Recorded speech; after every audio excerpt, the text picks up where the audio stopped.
Okay, so this tire here is not a 244. It's the TNT clone.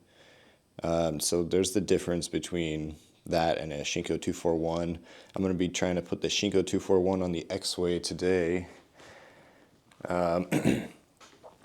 But I noticed that this is not a TNT. It looks the same.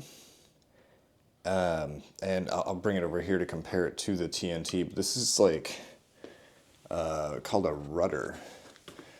Or at least that's what it says right here. Here you'll see on this tire it says rudder. And then here you can see there it says TNT. And it doesn't say rudder, and it doesn't say TNT on the other tire. So they look like stupid similar. There's like even this thing here, but then on this tire it looks like a little bit different. Oh, that's interesting. To me, I don't know, they don't look the same. Especially, I don't know, when I look at it like this. To me, it really seems like the rudder is thinner than the TNT, like even more narrow. Yeah, let's look at this. The digital is, the battery's dead. But if you look at the tick marks there, it's about 82. And then we'll come over to those same knobs here, and yeah, I gotta go in. And we're at like a 79. 80 is not even being shown. We're like a 79. So yeah, I don't know if that's the rim or the tire. The tires definitely aren't the same. They say different things on the side. And I don't, the motor and the rims are not the same. Either way, we're gonna try the 241 on the Xway. Let me get started on that right now. And then we gotta get this, and then that's good that they don't have it like the Blitz where you have to take this whole piece that's right here off. You just take this Velcro off and then you'll be able to slide this guy off. Using Torx bits, so yeah, now we all need Torx bits. Luckily I have them. It's definitely gonna be easier to just take this pedal off so that I can use a gun to get those screws out. Looks like I could get those, but not those inner ones.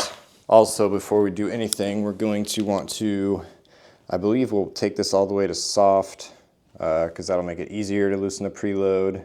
We want to take all the air out of this. Basically, we're just gonna have to reset the suspension again after this, but it'll be worth it. I don't like this tire very much.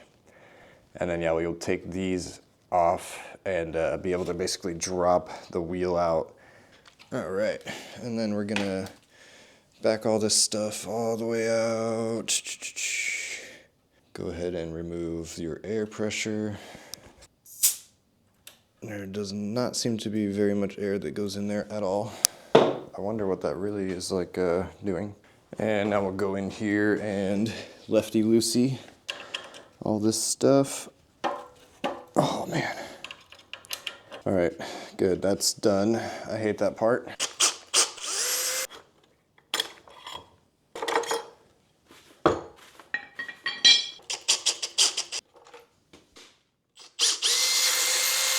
Well, that didn't seem like it was very tight at all. No, these are not tight.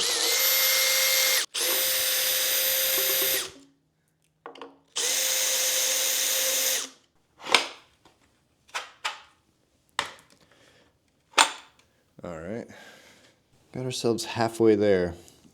Now we need Phillips, maybe this size. Phillips are ones you really don't want to mess with. And by that I mean you don't want to use the wrong size, because Phillips strip so easy. I don't know how I'm going to get this back on. Come on, baby, don't strip on me.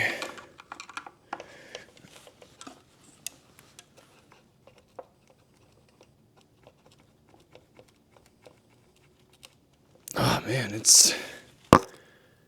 don't think this one's gonna work with me. Okay, so what I had to do, because one of these screws was stripped for the motor cable, I just had to drill until the head of the screw was no more, and then I could pop the clip off. Now I'll be able to do the tire change. So this piece. I feel like the only reason this is here is to create some kind of, basically like a solid piece for you to mount your pads.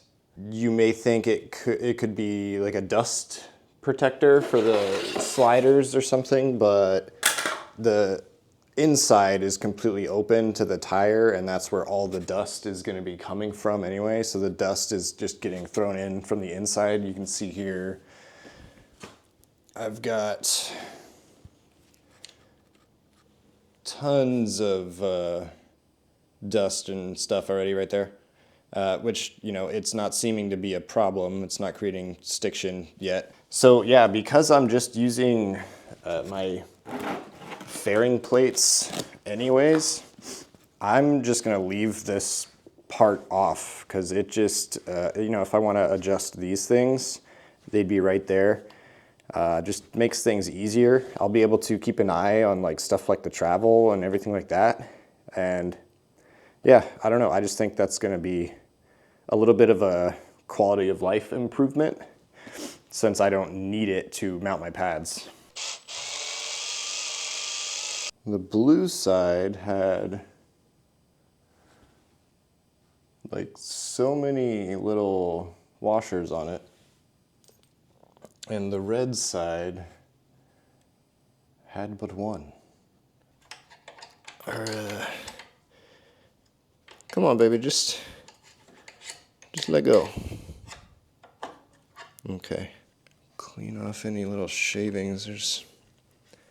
Yeah, so in the way that the NOSFET needs like constant attention, at least, you know, for me, it seems like some other people are not having issues, but I mean, my issues were real. It's like you'll be performing maintenance at like a high frequency if you want to be off-roading the Apex. You'll be performing maintenance at, you won't, it's going to be harder to know when you need to perform the maintenance on the Begode. Like these little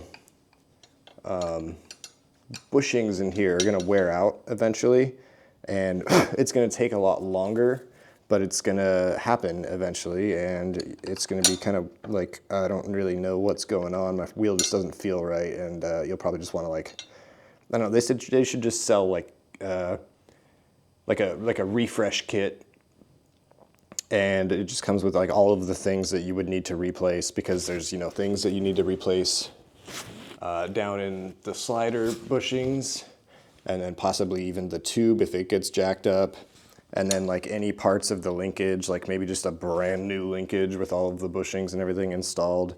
Like, yeah, if you could get like a kit like that for like a couple $100 or whatever, $100 or something, and then you're just doing that once a year as like routine maintenance, that's great. If you even keep your wheels that long. So now that I have that you know, released, I can move the tire freely. Would it even be a Begode without a loose motor bolt? I don't think so. The rest of these motor bolts are actually like spitefully tight. I guess they figured out how to use Loctite. I've just about got, you know, the motor completely free.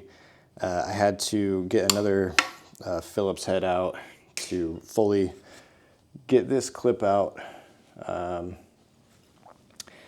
And then I had to, like, the fender really like made it a struggle for me to, I mean, I'm trying to be like super careful, so I mean, if you just yank it, it's not so bad. But yeah, the fender was kind of giving me some trouble trying to get the motor cable out. But now that it's out, I am ready to start doing the tire change. Now I'm gonna slowly start to inflate this and keep jiggling the tire around to make sure that that tube seats well. If you just go for it and put all the air in it, really easy to pinch a tube if it's like folded in there some way or anything like that. I'm gonna go to like 10 PSI maybe.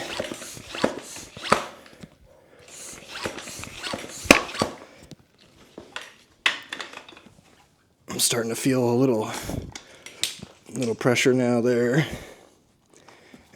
We're gonna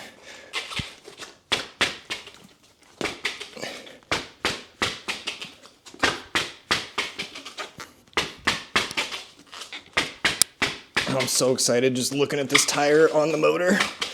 Cross my fingers on this one because I want to say it, but yeah, I've never pinched a tube.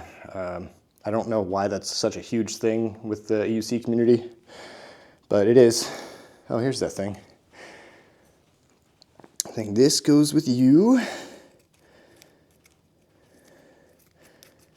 And so does this. Oh, and now I have a tubeless valve. Time to put everything back together. There's 2 holes here, 3 holes here. You're going to want to make sure that matches up. That's going to be so your motor cable can sit outside right there and escape. And then also your cable is going to be at the top, but you can't really screw it up because of the way that it's built. To make things a little bit easier, I have removed the screws that attached the battery box to the handle here. That just gives me a little bit more room to lift up. Because yeah, like you can see now, we need that to be able to get this over and this over. Okay, we're good there. Let's just get it started a little. I'm gonna just leave it loose.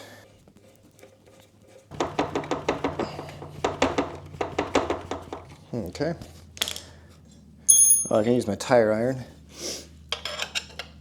I'm trying to get the cable. There we go, that worked out pretty good. And then where does this one need to go?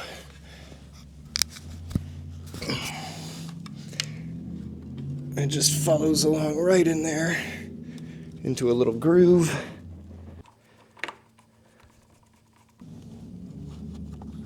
I don't really remember how this goes. So this is gonna go this piece here. Yeah, I believe like this with the little notch up top is how it has to go. There's not really any other way. Yeah. So you can kind of see how this is bent just a little bit. So what's happening is the motor kind of passes out like right here, and the motor is what's, or the motor cable is what's kind of bending this way. Maybe a little bit more of a rigid piece here would have been better. So we'll have one of these Phillips heads go in just here, and then one more in the front. I'm trying to push down here to help keep it in place as I tighten this other screw. Okay, that's all the hard parts, I would say. Now I've just got to Loctite and put all these screws in. Personally, I think this is kind of a lot for a tire change. Coming from the Apex and the Lynx, those were both much easier. The Leaper Chems are so easy to do a tire change. This is a lot for just a tire change, but I mean, it is what it is. You can't build a wheel around a tire change. Sometimes maybe you just get lucky, or sometimes, I don't know, you're a genius and you figure it out. But this is not like a deal breaker or anything. It was still pretty straightforward. But yeah, it's just being able to take off the like one side completely and then just do your tire change with it kind of still mounted is great. I loved it on the Lynx. I don't even have to take the motor bolts off because the way that the thing captures the fork and everything's held together, there's one piece that stays on the motor, and then you kind of remove the other piece, and then you can just keep that piece on the motor and work around it. So if anyone else was still wondering about like the top out bump stops, basically, it seems to me like they're just kind of like stuck on with adhesive and may come off eventually. you can see where they used to have the hole for the, essentially the pedal rod retaining screws drilled in there still, but they're not being used. Now it is just these rubber bump stops that I think are glued on. They will probably fall off eventually. What I'd like to see is maybe material like this on the end of a screw like that, just for the sake of it being replaceable. That would be very easy to replace. You don't have to even take the wheel apart. You just would notice some louder noises on top out, and then you could replace that.